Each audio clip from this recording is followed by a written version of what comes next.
Here's another one of my irritating videos that's somewhat poorly edited. So here we have yonder showerhead. It wasn't performing all that great. As you can see, I've got some rusty water. Anyway, if you have one like this, easy way to tear it apart, if you want to actually get in there, is I have just a couple of Husky wrenches, whatever. You jam it in them holes. I'm going to put this down.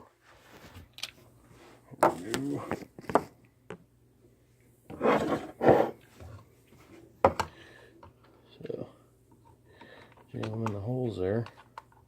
Kind of hard to do at this angle. There you go. And give it a little turn, counterclockwise.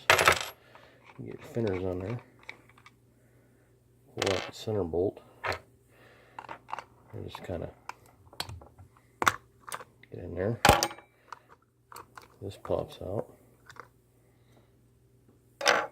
It's got this little spinamadoo here that comes out. This cover thing comes off. Then this outer selection ring comes off. And then this comes off. You could probably pull this part out, but it's probably got like a piece that goes in and locks, and I think taking it apart would probably destroy it. Anyhow, reassembly is pretty much exactly the opposite of disassembly. The only thing that I noticed is this selector ring only goes on one way.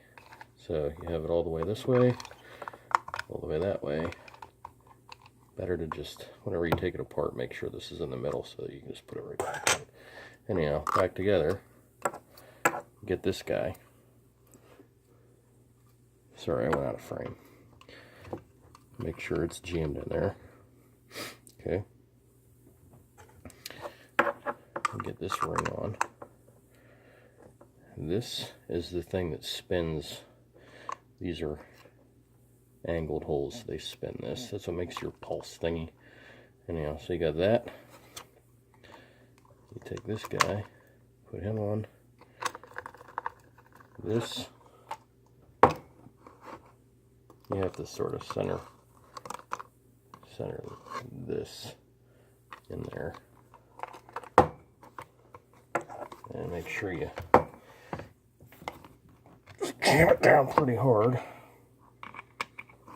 You stick this guy back in, screw him in, take your two little wrenches,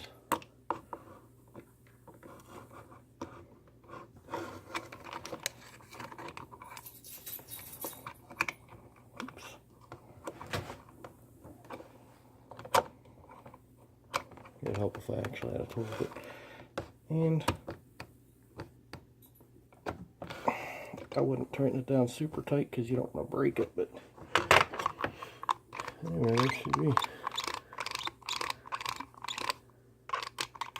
And I just tested it after I cleaned all the chunks of rust out, and it's good as new.